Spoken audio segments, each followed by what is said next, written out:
Hi అండి, ఈరోజు కాకరకాయ శనగపప్పు కారం అండి. చాలా బాగుంటుంది. కాకరకాయ ఇలా లైట్గా చెక్కాలండి. తర్వాత ఇందులో ఉన్న పిక్కలు తీసేసుకొని చిన్నగా ముక్కల కింద కట్ చేసుకోవాలండి. ఇందులో వాటర్ వేసుకోవాలండి. ఒక స్పూన్ సాల్ట్ కూడా వేయాలండి.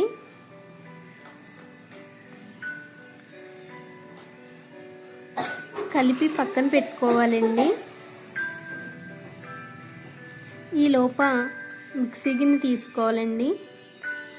ఇందులో పుట్నాల పప్పు 3 స్పూన్లు వేసుకోవాలండి.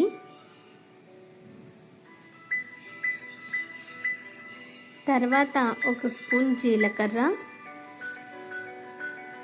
10 వెల్లుల్లి రెబ్బలు, 1 స్పూన్ కారం, 1 స్పూన్ సాల్ట్ వేసుకుని మిక్సీ పట్టాలండి. ఇలా పొడి కింద చేసుకోవాలండి. ఈ పొడి పక్కన పెట్టుకుని ఒక 2 ఉల్లిపాయలు ఇలా చిన్నగా కట్ చేసుకోవాలండి. 1 టమాటో అండి. తర్వాత కళాయి పెట్టి కళాయి హీటెక్కాక ఆయిల్ వేసుకోవాలండి. ఆయిల్ హీటెక్కిన తర్వాత ఉల్లిపాయ వేసుకోవాలండి.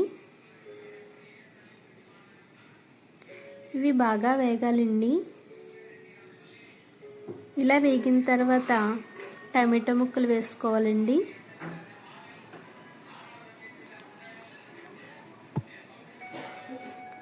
టమాటో ముక్కలు బాగా వేగాలండి. బాగా వేగిన తర్వాత 1 స్పూన్ పసుపు, కొద్దిగా కారం వేసుకోవాలండి. ఆల్రెడీ ఇందాక పౌడర్లో వేసుకున్నాం కదండి, అందుకని కొద్దిగానే వేసుకోవాలండి. ఇది కూడా బాగా ఫ్రై అవ్వాలండి. బాగా ఫ్రై అయిన తర్వాత కాకరకాయ ముక్కలు వేసుకోవాలండి.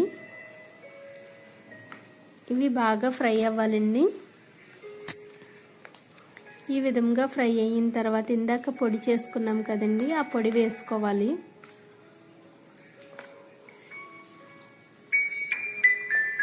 పొడి వేసిన తర్వాత బాగా మిక్స్ చేయాలండి. ఒక 2 నిమిషాలు బాగా వేగనివ్వాలండి. ఈ విధంగా వేగిన తర్వాత స్టవ్ ఆఫ్ చేసుకోవడమేనండి. అంతేనండి. వేడి వేడి అన్నంలోకి చాలా బాగుంటుందండి కాకరకాయ శనగపప్పు కారం. మీరు కూడా ట్రై చేయండి. Like and subscribe.